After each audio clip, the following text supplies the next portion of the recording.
Jangan lupa like, comment, and subscribe. Halo, saya Osvi Deati dengan NPM A1A021079 kelas 1C dari Prodi Pendidikan Bahasa dan Sastra Indonesia. Dengan dosen pengempu Dr. Muhammad Kristiawan MPD. Tema dasar-dasar pengetahuan.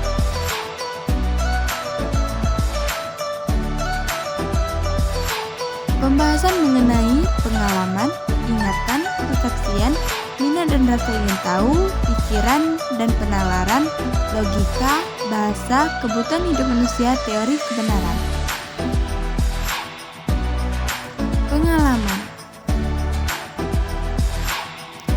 Hal yang pertama dan paling utama yang mendasar pengetahuan adalah pengalaman.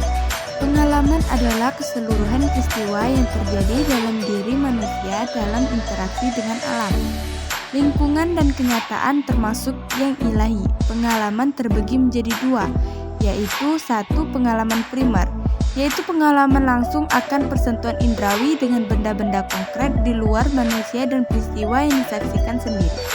Kedua, pengalaman sekunder, yaitu pengalaman yang tidak langsung dan relatif mengenai pengalaman primer.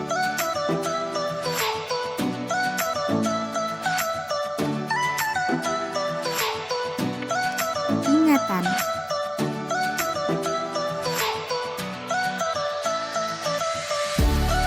Pengetahuan manusia juga didasarkan pada ingatan sebagai kelanjutan dari pengalaman.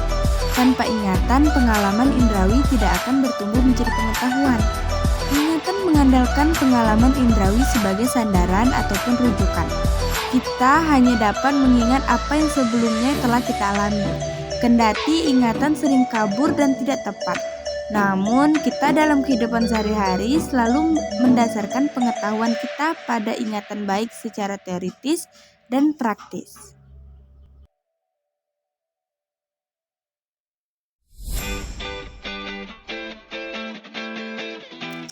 Kesaksian.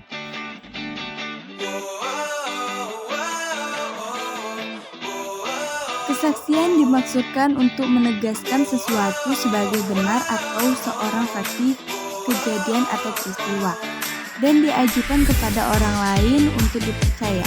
Percaya dimaksudkan untuk menerima sesuatu sebagai benar yang didasarkan pada keyakinan dan kewenangan atau jaminan otoritas yang memberi kesaksian.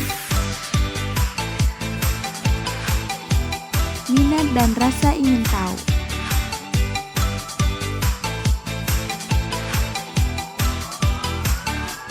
Tidak semua pengalaman dapat dijadikan pengetahuan atau tidak semua pengalaman berkembang menjadi pengetahuan.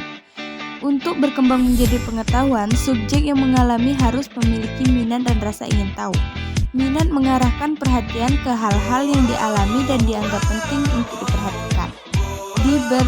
Ini berarti bahwa dalam kegiatan mengetahui terdapat unsur penilaian.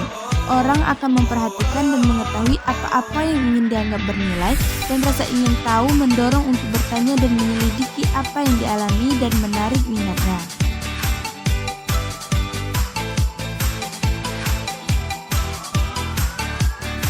Pikiran dan penalaran. Kegiatan pokok pikiran dalam mencari kebenaran dalam mengetahui adalah penalaran. Nalar dalam kehidupan kita sehari-hari selalu diartikan rasionalitas. Penalaran adalah proses penarikan kesimpulan dari hal-hal yang telah diketahui sebelumnya. Setidaknya ada dua metode dalam proses penalaran. Pertama, penalaran induksi, yakni penarikan kesimpulan umum atau universal dari kasus-kasus tertentu partikular. Kedua, deduktif, yakni penalaran untuk merumuskan sebuah hipotesis berupa pernyataan umum yang memungkinkan pernyataannya masih perlu untuk diuji coba.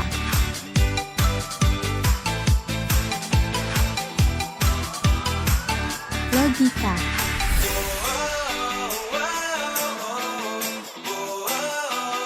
Suatu penarikan kesimpulan baru dianggap sahih atau valid kalau proses penarikan kesimpulan tersebut dilakukan menurut cara Cara penarikan kesimpulan ini disebut logika, di mana logika secara luas dapat didefinisikan sebagai pengkajian atau pemikir secara sahih. Dalam logika ada 3 rumus yang menjadikan dasar-dasar pengetahuan. Pertama, silogisme. Kategoris yakni silogisme, yang terdiri dari prosisi yang bersifat kategoris. Kedua, silogisme hipotesis, yakni silogisme dalam prosisi bersyarat. Dan ketiga, silogisme dinjuktif, adalah silogisme yang sahih hanya dalam salah satu kemungkinan yang menyingkirkan kemungkinan-kemungkinan lain. Terdapat bermacam-macam cara penarikan kesimpulan. Namun, untuk sesuai dengan tujuan studi yang memusatkan diri kepada penalaran, maka hanya difokuskan kepada 2 jenis penarikan kesimpulan, yakni logika induktif dan logika deduktif.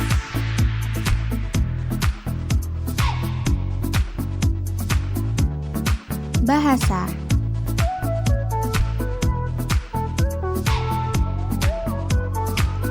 Di samping logika, penalaran juga mengandalkan bahasa.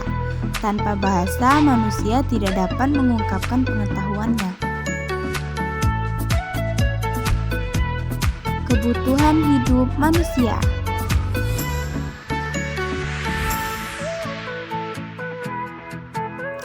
Dalam interaksinya dengan dunia dan lingkungannya, manusia membutuhkan pengetahuan.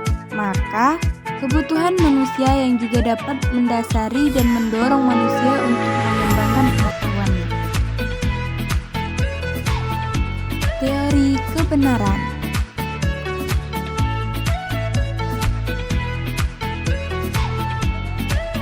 Terdapat 3 teori. Teori koheren yaitu pernyataan dianggap benar bila pernyataan tersebut bersifat koheren atau konsisten dengan pernyataan-pernyataan sebelumnya yang dianggap benar. 2. Teori korespondensi, yaitu kebenaran atau keadaan benar itu apabila ada kesesuaian antara arti yang dimaksud oleh suatu pernyataan atau terdapat dengan objek yang dituju oleh pernyataan atau pendapat tersebut. 3. Teori pragmatis, yaitu kebenaran atau suatu pernyataan diukur dengan kriteria apakah pernyataan tersebut bersifat fungsional dalam kehidupan manusia.